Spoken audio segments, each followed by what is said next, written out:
주님께서 가르쳐 주신 기도를 드리시겠습니다. 하늘에 계신 우리 아버지여, 이름이 거룩히 여김을 받으시오며 나라가 임하시오며 뜻이 하늘에서 이루어진 것 같이 땅에서도 이루어지이다.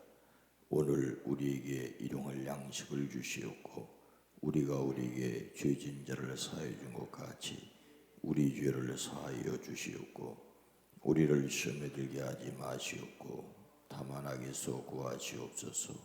나라와 권세와 영광이 아버지께 영원히 있사옵나이다. 아멘. 이 시간도 머리 숙여 하나님 앞에 나와 기도하기 허락하시니 감사합니다. 주님, 주님의 뜻은 이루어졌습니다. 그 뜻이 이 땅에서도 이루어져 우리의 눈으로 이 땅에 하나님의 평화가 이루어지는 것을 보게 하옵소서. 행여 눈으로 볼 수 없는 것, 볼 수 없다고 할지라도 주님께서 이루신 것에 대한 믿음을 가지고 담대히 살아갈 수 있는 지혜와 용기가 넘치게 하옵소서. 특별히 악한 세상 가운데 우리로 하여금 하늘의 탁월한 지혜를 소망합니다. 주여, 우리에게 지혜를 더하여 주시옵소서. 이 새벽도 기도할 때 주님이 받으시옵소서. 오랜 기도, 간절한 기도 위에 주의 손을 더하여 주시옵소서. 사랑하는 아들을 위하여, 딸내를 위하여 기도할 때 주님, 주의 손을 펴 주시옵소서. 결혼해야 될 이들이 결혼을 하게 하시고 열려져야 될 일들에게 열려지게 하시고 성령 충만해야 할 자녀손들에게 성령으로 충만하게 하시되 마음껏 일하고 마음껏 공부하기 원하는 젊은이들에게 기회가 주어지게 하옵소서. 오늘 하루를 살아가는 우리 북수원교회 모든 성도들 한 사람 한 사람 주의 은혜의 장중에 붙들어 주시옵소서. 하나님이 함께 계심을 믿고 하나님의 거룩한 일을 위하여 삶의 목표를 세우고 담대하게 살아가게 하옵소서. 이 나라, 이 민족, 이 백성도 남북관계도 지키시고 이 땅에 진정한 평화를 더하여 주시옵소서. 그리스도이신 예수님의 이름으로 간절히 기도드리옵나이다. 아멘. 찬송가 499장입니다. 주보에 나온 것과 달리 499장, 흑암에 사는 백성들을 보라. 함께 찬송하겠습니다. 499장입니다. 흑암에 사는 백성들을 보라. 수많은 생명 멸망하겠네. 그 누가 갈까? 주의 복음 들고 생명을 구원하는 곳으로. 큰 권세 주께 있으니, 큰 권세 주께 있으니, 너는 가서 주의 복음 전하라. 주가 너 항상 지키리라. 구원의 문은 넓게 열렸으니 십자가 근병에 일어나거라. 너희의 힘을 하나로 뭉쳐서 죄악의 쇠사슬을 끊어라.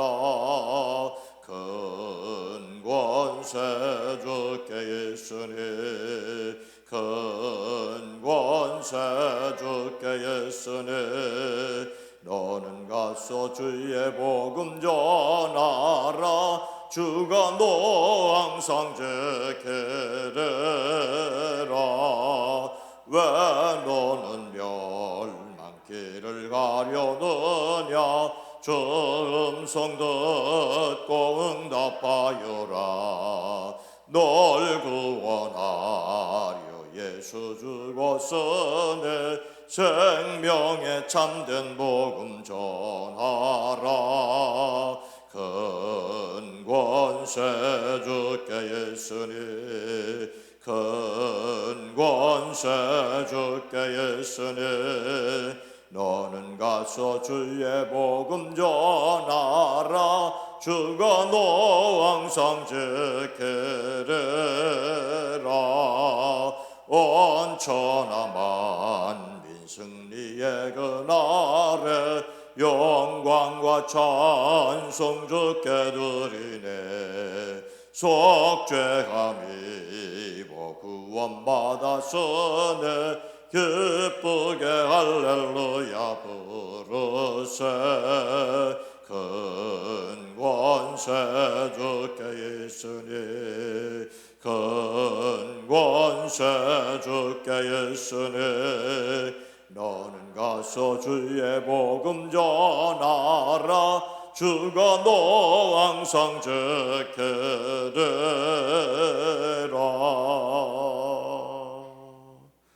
아멘. 사도행전 15장 35절로 36절 말씀입니다. 신약성경 213면입니다. 사도행전 15장 35절로 36절.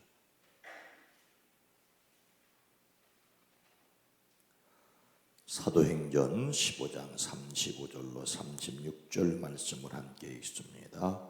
바울과 바나바는 안디옥에 유하며 수다한 다른 사람들과 함께 주의 말씀을 가르치며 전파하니라. 며칠 후에 바울이 바나바더러 말하되 우리가 주의 말씀을 전한 각 성으로 다시 가서 형제들이 어떠한가 방문하자 하고. 아멘. 오늘 하루도 그리스도 예수 안에서 승리하시기를 주의 이름으로 축복합니다. 예수님을 담는 성품 6월의 주제는 의지력입니다. 의지력. 의지력이란 어떤 일을 이루고자 하는 마음을 굳건하게 지켜나가는 힘입니다. 그런데 마음을 굳굳하게 지켜나가는 힘, 역도 중요하지만 어떤 일을 이루고자 하느냐는 목표가 매우 중요합니다. 권력의 의지, 명예의 의지, 불법의 의지 등등 의지를 가졌는데 문제가 되는 의지도 많기 때문입니다. 그래서 예수님을 담는 성품으로서의 의지력은 반대에 부딪히려도 하나님의 목표를 하나님의 때에 이루기로 작정하는 것입니다. 극복할 수 없는 장애물을 만난다면 하나님의 초자연적인 개입을 간구하는 기회로 삼는 것입니다. 그래서 우리는 하나님의 능력으로 목적을 한다, 목표에 몰두한다, 대가를 치르더라도 해낸다, 끝까지 버틴다, 목표를 정한다. 하나님의 능력으로 오늘 하루도 하나님의 능력으로 승리하시기를 주의 이름으로 축복합니다. 오순절 성령 강림으로 예루살렘 교회는 크게 부흥하였습니다. 그러나 곧 박해를 받아 흩어져야만 했습니다.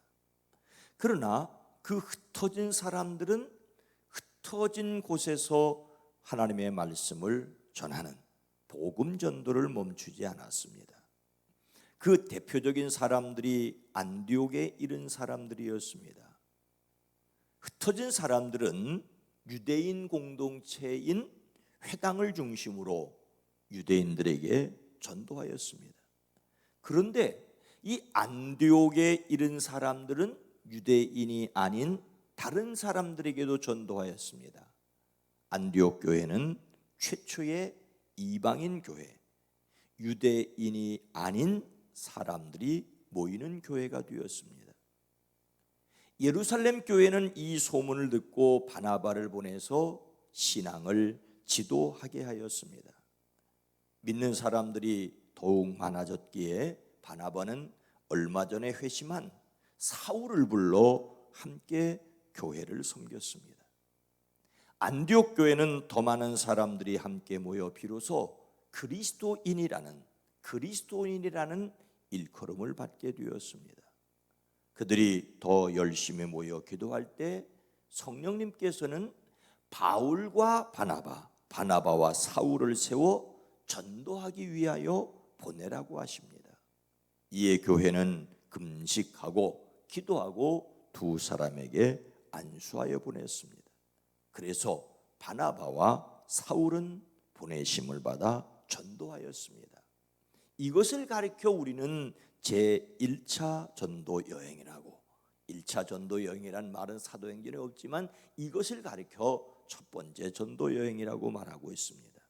바나바와 사울은 바나바의 고향인 구브로, 키프로스를 시작으로 피시디아, 안디옥, 이고니온, 루스드라, 밤빌리아, 버가, 아텔리아 등등을 전도하였습니다.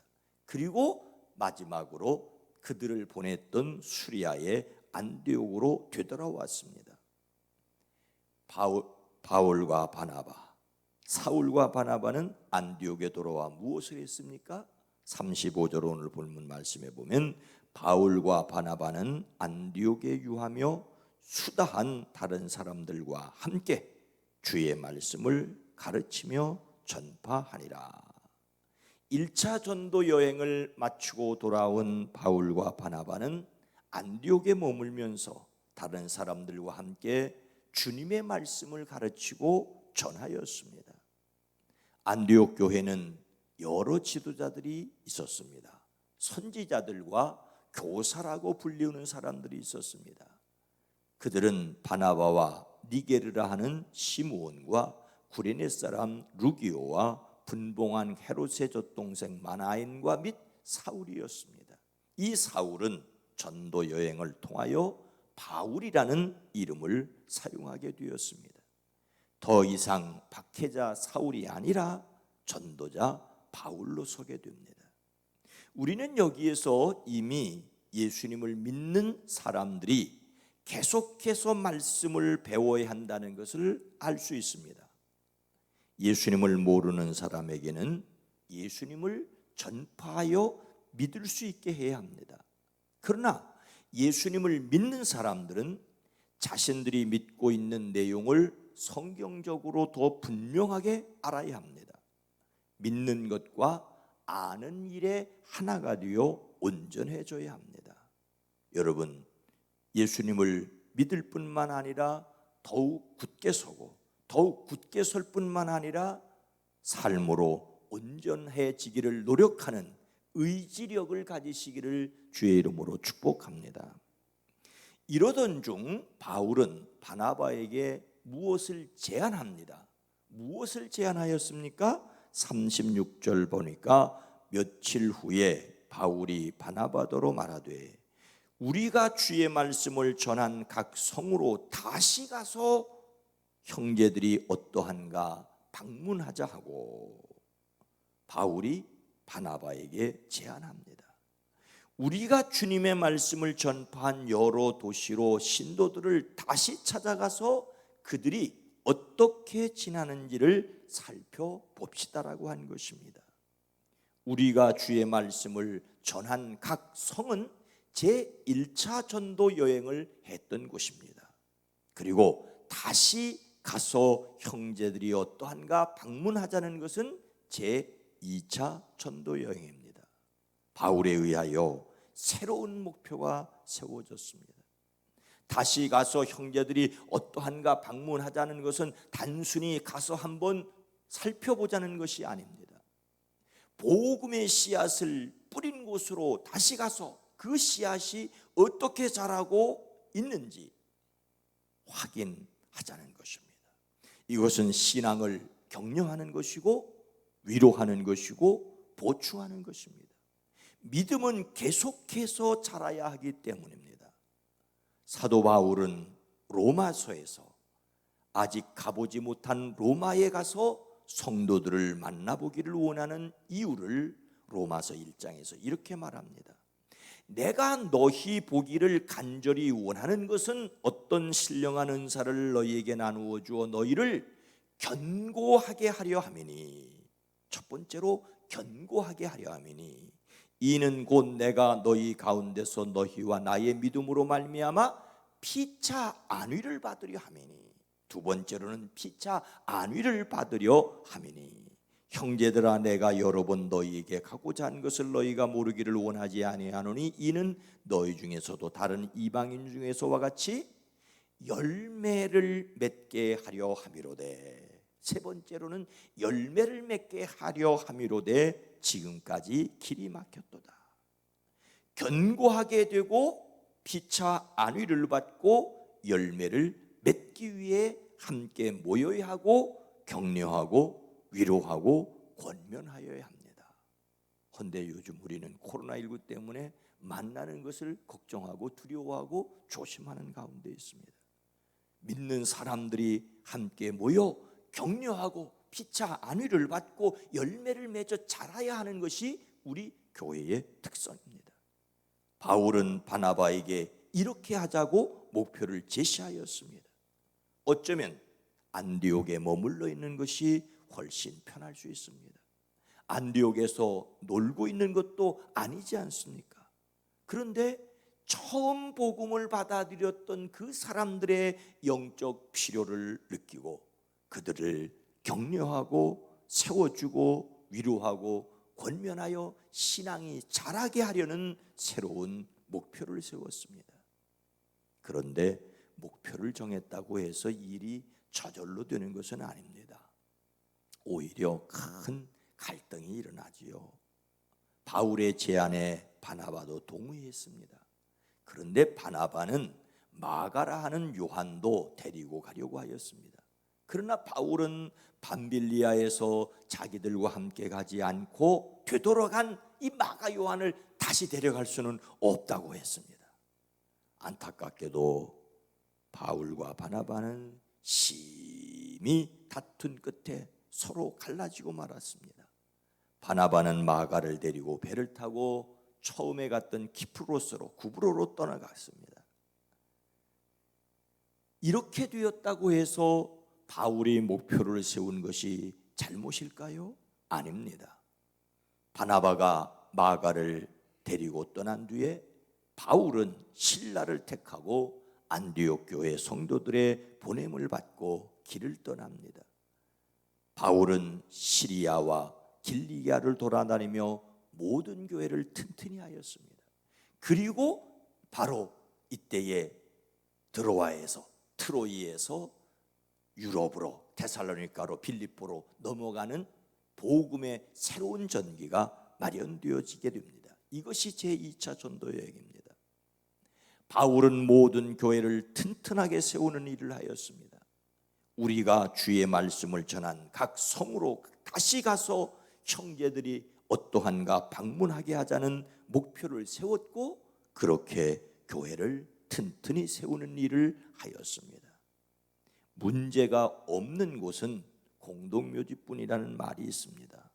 사람이 사는 곳에는 이런저런 문제가 있고 더더욱 새로운 목표를 세우고 새로운 일을 하려면 그 일을 해야 되느냐 안 해야 되느냐 이렇게 하자 저렇게 하자 하는 일들이 어려움이 있고 갈등이 있을 수 있습니다.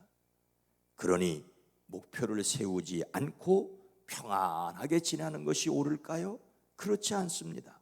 목표를 세우고 그것을 이루어 가려는 새로운 도전이 우리 그리스도인들에게는 늘 있어야 합니다.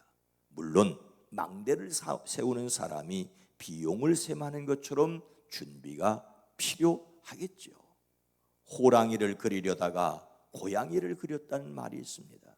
그러나 그리려고 엄두도 내지 않으면 고양이도 그리지 못합니다.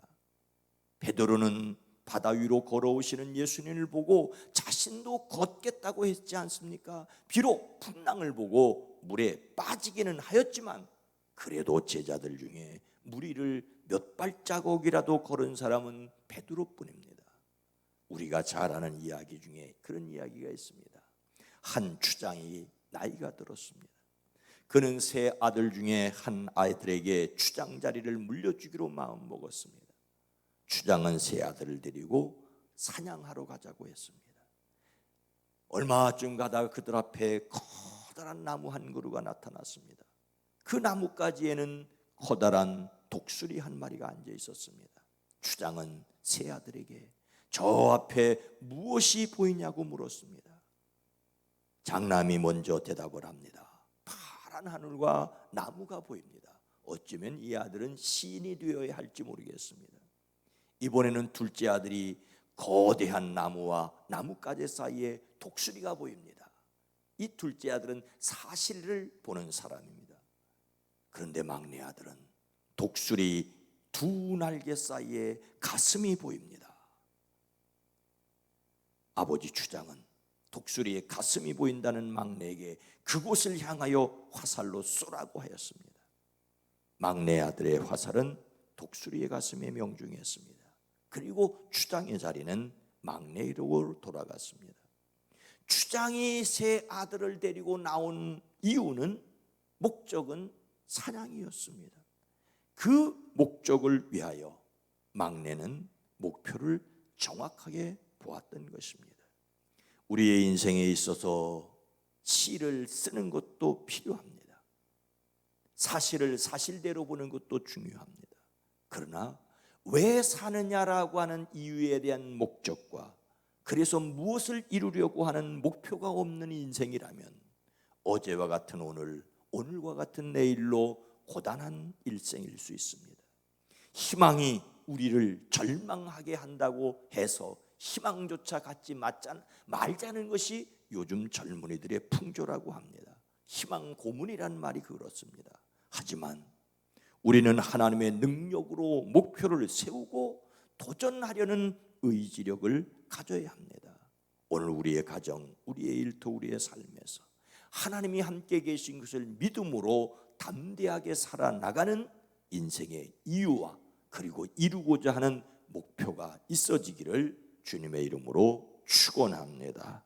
거룩하신 하나님, 자비로우신 주여, 오늘 하루를 살아갈 때에 하나님, 우리에게 하나님이 원하시고 기뻐하시는 뜻이 무엇인지를 보는 눈이 열려지게 하시고, 하나님이 원하시며 기뻐하시며 온전하신 뜻을 향하여 달려나가는, 살아내는 지혜가, 능력이 있어지게 하옵소서. 그래서 자신을 이기고, 그래서 세상을 이기고, 그래서 악한 영들을 이기는 믿음의 용사들이 다 되어지게 하옵소서. 주여, 기도합니다. 우리 젊은이들을 지켜주시옵소서. 가정의 젊은이들을 지켜주시고 우리 교회의 청년들을 지켜주시옵소서. 이 땅의 젊은이들을 지켜주시옵소서. 하나님의 선하신 뜻을 깨닫고 그 뜻을 이루고자 하는 열망이 넘치게 허락하여 주시옵소서. 그들에게 때마다 일마다 지혜도 주시옵소서. 그리고 이 일을 위해 기도하는 부모 세대들과 어르신들을 또한 건강하게 지켜주시옵소서. 예수님의 이름으로 간절히 기도드리옵나이다. 아멘. 주여, 주님의 뜻을 깨닫고 여전히 주님의 뜻을 이루려고 달려나가는, 그래서 주님의 능력을 의지하는 우리가 되기를 원합니다. 함께 기도하시겠습니다. 주여!